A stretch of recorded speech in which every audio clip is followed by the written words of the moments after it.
ഈശോമിശിഹായ്ക്ക് സ്തുതിയായിരിക്കട്ടെ. തെനാക്ക് ആണ്ടുവട്ടത്തിലെ 13ാമത്തെ ആഴ്ചയിലെ വ്യാഴാഴ്ച, മത്തായിയുടെ സുവിശേഷം 9-ാം അധ്യായം 1 മുതൽ 8 വരെയുള്ള വാക്യങ്ങൾ. ഇവിടെ ഒരു തളർവാദ രോഗി ഈശോ സുഖപ്പെടുത്തുന്ന സംഭവമാണ് നമ്മൾ വായിക്കുന്നത്. ഈ തളർവാദ രോഗി ഈശോയുടെ അടിയിലേക്ക് കൊണ്ടുവരുന്ന കുറച്ച് മനുഷ്യരുണ്ട്. അവരുടെ വിശ്വാസം കണ്ടിട്ടാണ് ഈശോ ഇടപെടുന്നത്. ഈ ഒരു സുവിശേഷ ഭാഗം യഥാർത്ഥത്തിൽ മധ്യസ്ഥ പ്രാർത്ഥനയെ കുറിച്ച് പറഞ്ഞുകൊണ്ടാണ് തുടങ്ങുന്നത്. അവരുടെ വിശ്വാസം ഈശോയോട് പറയുകയാണ്. അവരുടെ വിശ്വാസം കണ്ട് അവൻ തളർവാദ രോഗിയുടെ അരുൾ ചെയ്തു, മകനെ ധൈര്യമായിരിക്കും, എന്നിട്ട് പാപങ്ങൾ ക്ഷമിക്കപ്പെട്ടിരിക്കുന്നു. ഇപ്പം സുവിശേഷകൻ മത്തായി വളരെ വ്യക്തമായിട്ട് എഴുതി വെച്ചിട്ടുണ്ട് അവരുടെ വിശ്വാസം. അപ്പം നമ്മൾ കുറച്ചു പേരുടെ വിശ്വാസം കൊണ്ട് പലരുടെയും തളർവാദം മാറ്റാൻ സാധിക്കും, ഈശോയ്ക്ക് ഇടപെടാൻ സാധിക്കും. ഇതാണ് ഒന്നാമത്തെ കാര്യം. ഈ സുവിശേഷമാകത് ഈശോയുടെ സംഭാഷണം അത് വളരെ രസകരമായൊരു വസ്തുത അതിനകത്ത് ഒളിഞ്ഞിരിപ്പുണ്ട്. പറയുന്നത് ഇങ്ങനെയാണ്. ഈശോയോട് പറയുകയാണ്, മകനെ ധൈര്യമായിരിക്കുക, നിന്റെ പാപങ്ങൾ ക്ഷമിക്കപ്പെട്ടിരിക്കുന്നു. ഇതാണ് ഈശോ പറയുന്നത്. അവന്റെ തളർവാദം മാറട്ടെ എന്നോ അവൻ എഴുന്നേറ്റ് നടക്കാനോ അല്ല ഈശോ പറയുന്നത്. നിന്റെ പാപങ്ങൾ ക്ഷമിക്കപ്പെട്ടിരിക്കുന്നു എന്നാണ് പറയുന്നത്. എന്താണ് സംഭവിക്കുന്നത്? അപ്പോൾ നിയമജ്ഞരിൽ ചിലർ പരസ്പരം പറഞ്ഞു, ഇവൻ ദൈവദൂഷണം പറയുന്നു. അവരുടെ വിചാരങ്ങൾ ഗ്രഹിച്ച യേശു അവരോട് ചോദിച്ചു, നിന്റെ ഹൃദയത്തിൽ തിന്മ വിചാരിക്കുന്നതെന്ത്? 5-ാമത്തെ വാക്യം, 9-ാം അധ്യായം 5-ാം വാക്യം. ആ വാക്യമാണ് നമ്മൾ ശ്രദ്ധിക്കേണ്ടത്. ആ വാക്യം ഇങ്ങനെയാണ്: എന്താണ് എളുപ്പം, നിന്റെ പാപങ്ങൾ ക്ഷമിക്കപ്പെട്ടിരിക്കുന്നു എന്ന് പറയുന്നതോ എഴുന്നേറ്റ് നടക്കുക എന്ന് പറയുന്നതോ? രണ്ട് കാര്യങ്ങളാണ് ഈശോ പറയുന്നത്. വിച്ച് ഈസ് ഈസിയർ, forgiven എന്ന് പറയുന്നതാണോ get up and walk എന്ന് പറയുന്നതാണോ, എഴുന്നേറ്റ് നടക്കാന്ന് പറയുന്നത്? ഇപ്പൊ രണ്ട് കാര്യങ്ങളാണ് പറയുന്നത്. എന്താണ് എളുപ്പം, എനിക്ക് എന്താണ് എളുപ്പം എന്നാണ് നിങ്ങൾക്ക് തോന്നുന്നത്? നിന്റെ പാപങ്ങൾ ക്ഷമിക്കപ്പെട്ടിരിക്കുന്നു പറയുന്നതാണോ അതോ എഴുന്നേറ്റ് നടക്കുക എന്ന് പറയുന്നതാണോ? സത്യത്തിൽ ഇത് രണ്ടും അവിടെ സംഭവിക്കുന്നുണ്ട്.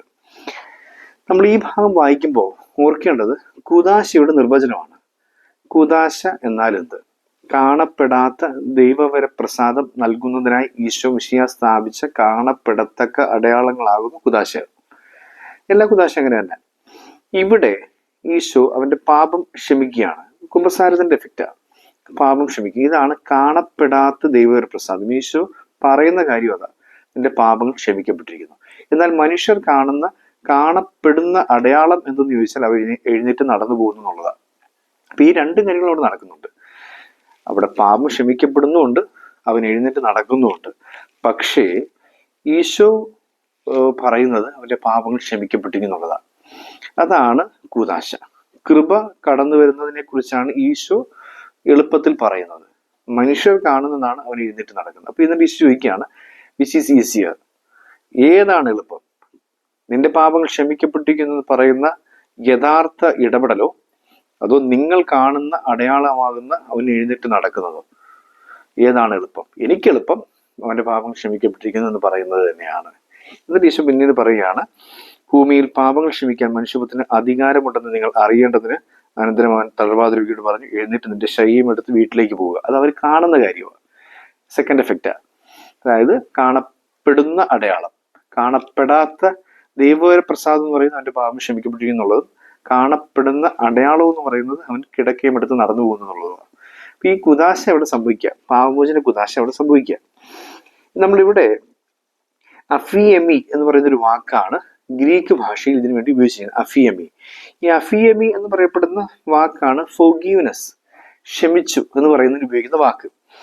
ഈ വാക്കിന് പല അർത്ഥങ്ങളുണ്ട്. ഒന്ന്, കടം ക്യാൻസൽ ചെയ്യുന്നു. ഒരു കടമുണ്ട്, അതങ്ങ് ഞാൻ ക്യാൻസൽ ചെയ്യുകയാണ്, അത് തിരിച്ചു തരണ്ട, ഞാൻ കടം എഴുതി തള്ളി എന്ന് പറയുന്നൊരു കാര്യം. അല്ലെങ്കിൽ ഒരു തടവുകാരൻ മോചിക്കപ്പെടുന്നു. ഒരു തടവറയിൽ ഒരാളുണ്ട്, അതിന് ഒരു ഫൈനോ കാര്യങ്ങളൊന്നുമില്ല, അയാളെ വെറുതെ തുറന്നു വിടുകയാണ്. മൂന്നാമത്തത്, ചില കാര്യങ്ങൾ ഞാൻ വിട്ടുകളയുന്നു എന്നുള്ളതാണ്. ഇത് വിട്ടുകളയുക.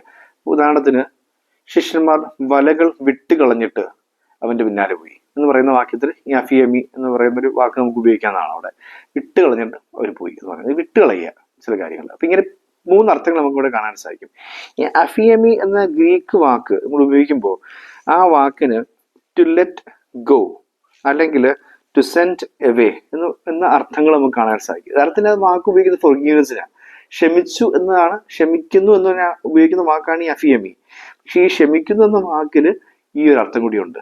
അവനെ വിട്ടുകളഞ്ഞു, അവനെ പോകാൻ അനുവദിച്ചു എന്ന് പറയുന്ന ഒരു കാര്യം കൂടിയുണ്ട്. ഇപ്പൊ ഈശോ യഥാർത്ഥത്തിൽ അവിടെ ഈ ഭാഗം സംസാരിക്കുമ്പോൾ ഗ്രീക്ക് ഭാഷയിൽ നമുക്ക് ഈ ഒറ്റ വാക്കിൽ ഈ രണ്ടർത്ഥം ഉണ്ടെന്നുള്ളതാണ് വളരെ രസകരമായ ഒരു വസ്തുത. എൻ്റെ പാപങ്ങൾ ക്ഷമിക്കപ്പെട്ടിരിക്കുന്നു, അഫിയമി എന്ന വാക്ക് അവിടെ ഉപയോഗിക്കുക. പക്ഷെ അഫിയമി എന്ന വാക്കിൽ തന്നെ എഴുന്നേറ്റ് നടക്കുക എന്നൊരർത്ഥം കൂടിയുണ്ട്.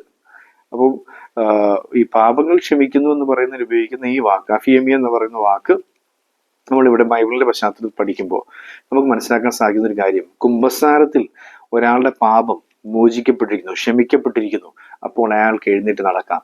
അയാൾ സ്വതന്ത്രമായി, അയാളുടെ പാപങ്ങളുടെ കെട്ടഴിഞ്ഞു വീണു, കടം എടുത്തു മാറ്റി, തടവറ തുറക്കപ്പെട്ടു, അല്ലെങ്കിൽ അയാൾ വിട്ടുകളഞ്ഞു, അയാൾ എഴുന്നേറ്റ് നടക്കുന്നു, സ്വതന്ത്രമായി എന്നുള്ളതാണ് നമുക്കിവിടെ വായിക്കാൻ സാധിക്കുക. അങ്ങനെ ഒരു ഡ്യുവൽ മീനിങ് ഉള്ള, ദ്വയാർത്ഥമുള്ള വാക്കാണ് നമുക്കിവിടെ കാണാൻ, അഫിയം എന്ന വാക്കാണ് നമുക്ക് കാണാൻ സാധിക്കും. അപ്പൊ ഈശോ ഈ ഒരു സെന്റൻസ് പറയുമ്പോൾ 9-ാം അധ്യായം 5-ാം വാക്യം മത്തായി പറയുന്ന കാര്യം ഇതാണ്: ഏതാണ് എളുപ്പം, നിന്റെ പാപങ്ങൾ ക്ഷമിക്കപ്പെട്ടിരിക്കുന്നു എന്ന് പറയുന്നതോ എഴുന്നേറ്റ് നടക്കുക എന്ന് പറയുന്നതോ?